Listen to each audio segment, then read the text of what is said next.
So we all know how powerful Armored Goddess Tao is, but what about her Chaos-aligned counterpart?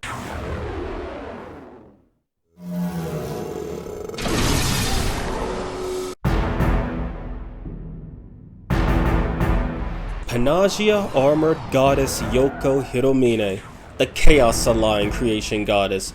Unarmored Yoko is already considered one of the best demons in the game. So how does this variant fare in comparison? Unlike Armored Tao, she gets to keep her normal resistances and gains electric proficiency, but is now Chaos neutral. That alignment shift can be detrimental to team building since demons like Konohana are Chaos light. Then again, the Kadishtu are all Chaos neutral, so I guess it doesn't matter in the end.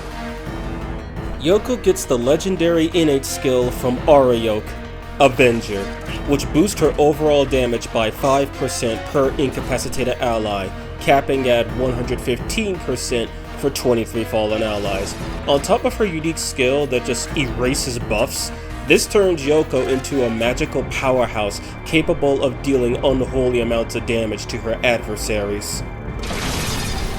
As an attack-focused goddess, skills like Virtuous Prosperity and Miracle of Fatima wouldn't work with her new self.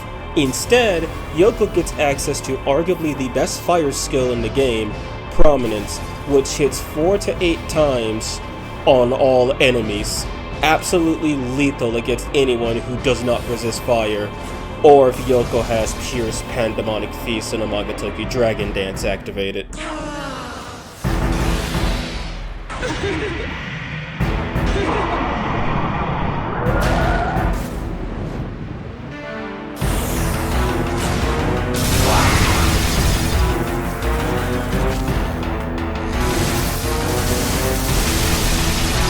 However, that pales in comparison to her actual unique skill, Fangs of Vengeance.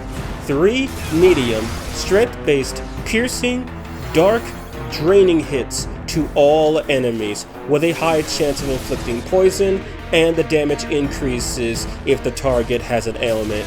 The poison chance is extremely high. I've been able to poison Satan with this skill, and no ailment boosters like Loa in the active party.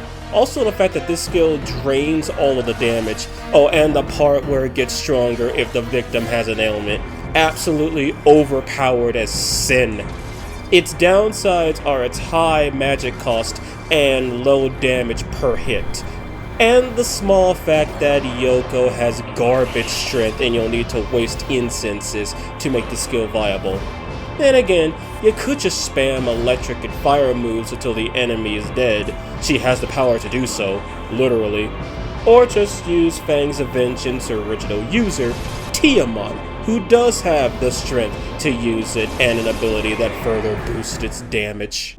I did have a build which tried to boost Fangs of Vengeance as high as possible, but after running some tests, not only did it crit inconsistently, it also was not doing decent numbers. It was actually kind of abysmal in all honesty, so I scrapped that for something a little more mixed. If you can't get your hands on Jupiter's Fury, which does require a bunch of fusion, but you can easily get it by fusing Odin A into a Flamies, then fusing a Flamies with a Succubus to get a Lilim, and then using Lilim and Yoko's other fusion material, Inanna, to get your hands on Jupiter's Fury, which would effectively set Yoko in the right place for DPS. She has no use for support skills when she has 3 attacking proficiencies, a debuffing attack, and arguably the best fire and dark skill in the game. Should you go down the path of killing your whole stock, you're best off letting the Nahobino do all the healing while Yoko erases the targets from existence. Also, do keep in mind that the Panagia race have access to Eternal Prayer, so if needed, Yoko can resurrect the whole stock. As mentioned earlier, to fuse Yoko, you'll need a Lilim and Inanna. Still expensive to summon Inanna, requiring in-game demons and 75% Compendium completion, but at least you don't have to side with Ichiro Dazai to fuse her. Inanna herself is a powerhouse, so fighting her is the real challenge.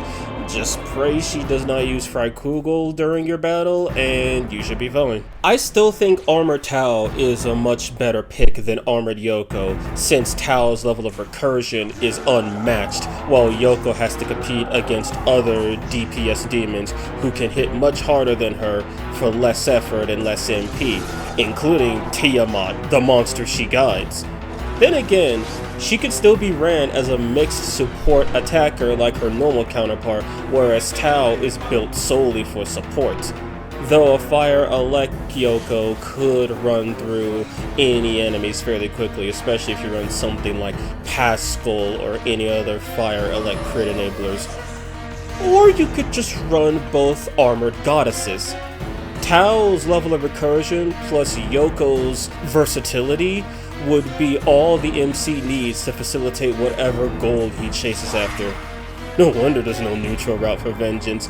Even if Mastama summoned every demon in the series to stop this trio, they would destroy all of them, leave no traces, and look as if they never took damage from the battle.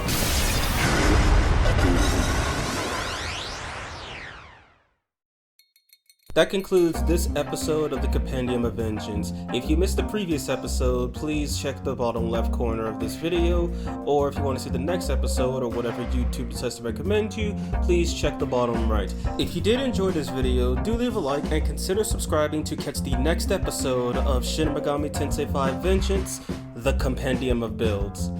That's all I have for you today. Have a good night, have a good day.